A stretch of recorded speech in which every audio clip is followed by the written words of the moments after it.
Tighten your seatbelts, gearheads. Ever heard legends of the car that broke records and humbled the great Corvette? That's the Pontiac Firehawk. Legend or just fast? Let's dive in. Under the hood of an early 90s Firehawk, you'd often find the robust 5.7-liter LT1 engine. Its design focused on delivering serious performance. This LT1 was more than just cubic inches. So what specific engineering made it so mind-blowing and gave it the edge against Corvettes? This particular LT1 boasted a bore and stroke of approximately 4 inches and 3.48 inches respectively, which produced a displacement of as much as 350 cubic inches. The compression ratio was a significant 10.5 to 1, contributing to its impressive output of around 300 horsepower. The horsepower peak typically occurred around 5,200 RPM. Complementing this was a substantial amount of torque, roughly 325 pound-feet. This torque, the force that gets the car moving, peaked lower in the rev range around 4,000 RPM, making the Firehawk feel strong across the power band. This combination allowed rapid acceleration and a responsive feel. The LT1's engine block was crafted from cast iron, while the cylinder heads were made from aluminum, balancing strength and weight reduction. Another standout feature was its reverse flow cooling system, which allowed the heads to cool before the block. This innovation enabled higher compression ratios without knocking, a key performance edge. The fuel system utilized sequential port injection, offering precise fuel delivery and improved efficiency. This level of refinement wasn't common in muscle cars of the past, making the Firehawk a sophisticated brute. Notably, the Firehawk was more than just a straight-line sprinter. It could hold its own on twisty roads thanks to the torsion differential in the rear axle, which intelligently distributed torque to the wheel with the most grip. This gave drivers more confidence when tackling corners at speed, making it feel more like a European sports car than a traditional American muscle car. Translating this power to the road, the Firehawk could achieve a 0 to 60 mph sprint in the neighborhood of 5 seconds. This figure could vary slightly depending on factors like tire condition and driver skill, but it was a consistently quick machine.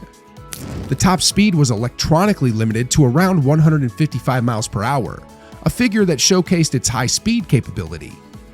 Reaching that top speed involved overcoming aerodynamic drag, and the Firehawk's design played a role here. Beyond the core engine, the Firehawk's performance was enhanced by modifications from street legal performance. The suspension often included specially tuned Bilstein shocks and E-box springs. These components provided a firmer ride and reduced body roll during cornering, improving handling precision. Specific spring rates and shock valving contributed to the car's athletic feel. The Firehawk also featured unique 17-inch aluminum alloy wheels, often wider than standard Firebird wheels, allowing for the fitment of performance tires. These tires, typically with a lower aspect ratio, further enhanced grip and handling. The braking system was also upgraded, often featuring larger diameter rotors and improved calipers for enhanced stopping power. When new, the Firehawk carried a price tag of around $40,000. This positioned it as a premium performance vehicle. Today, a well-preserved example can command prices ranging from $30,000 to upwards of $50,000, reflecting its rarity and desirability among collectors. Factors influencing value include mileage, originality, and the presence of specific options. They didn't make a whole lot of these Firehawks. We're talking about maybe a few hundred produced every year. That makes them pretty rare and special. Intriguingly, some believe that a select few of the unofficial higher output Firehawks were equipped with experimental engine components directly sourced or influenced by racing programs. This could have included items like lightweight connecting rods or higher flowing fuel injectors. Such components, if they existed, would have further elevated the performance potential of these secret and often not legal machines. These whispers hint at a level of performance engineering beyond what was publicly acknowledged. So, the Pontiac Firehawk. On paper, it had a big engine, lots of horsepower and torque, and a really good top speed. It had special parts that made it handle better, and it wasn't made in huge numbers. But did it really outrun Corvettes? Or was it just keeping up? And which Corvettes are we talking about? Were they the same year or older ones? Hold on, there's more to this story. Let's dig deeper into what it was like to actually be in a Firehawk. The numbers tell one story, but the feeling is something else. Imagine sitting in the driver's seat. The seats were made to hold you tight when you took corners fast. They weren't just for looks, they actually helped you stay in place. Did they do a good job? Was it comfy? Or did it feel like you were being squeezed? The reviews said, hell yeah. And that steering wheel? It was made so you could really feel what the front tires were doing. Or at least what they were supposed to be doing. But here's a question. Could feeling the road make up for not having an even bigger, louder engine? Could being nimble beat pure muscle? Here's a fun fact. The Firehawk had a personality. Owners often describe the car as alive, reacting to every input with a level of responsiveness that was uncommon for its time. The steering wasn't just precise, it provided feedback, making you feel connected to the road. This seat of your pants sensation is something modern cars, with all their electronic aids, often fail to replicate. Now let's talk about how it sounded. It didn't have the super deep rumble of some older muscle cars, but the big engine still had a cool sound of its own. It was a powerful roar that let everyone know you meant business. And if you had the upgraded sound system, you could blast your favorite tunes while you were cruising. Picture this: windows down, your favorite song playing, and the engine singing its own song. Sounds pretty awesome, right? But here's something to think about. Did the sound of the Firehawk make people turn their heads in a good way? Or did it just sound like a loud car? I guess that's something of a subjective choice type situation.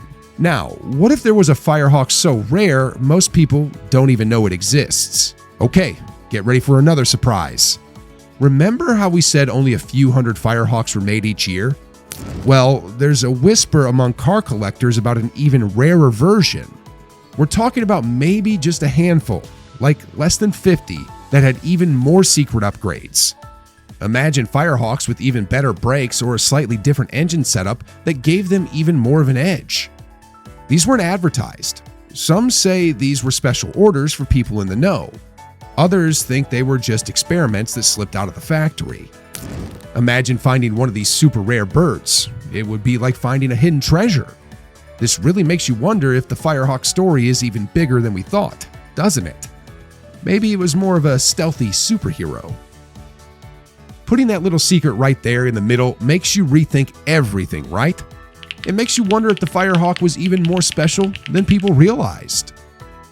Let's add a bit more to the story. Think about the time these cars came out, the early 1990s. Things were changing with cars. People still wanted power, but they also wanted cars that could handle well and maybe not use as much gas as the really old muscle cars. The Firehawk was kind of in the middle of that. It was trying to be both fast and a bit more modern. It was like trying to mix old school cool with new school smarts. Did it manage to do both? Or did it fall somewhere in between? Think about what other cars were around back then that the Firehawk was trying to beat. Were there other sporty coupes? Were there still some really powerful cars from the past hanging on? Knowing who the competition was helps us see if the Firehawk was a real champ or just a good try. It's like knowing who you're racing against before the starting light turns green. And let's not forget how it looked. The Firehawk had a sleek, aggressive style that was very much a 90s thing. Some people loved it, some maybe not so much. But no matter what you thought, the way it looked was part of what made it a Firehawk. It was a visual statement. It said, "I'm fast, I'm cool, and I'm from the future." So, was the Pontiac Firehawk really built to outrun Corvettes? Maybe not every single Corvette ever made, but it could definitely give some of them a run for their money.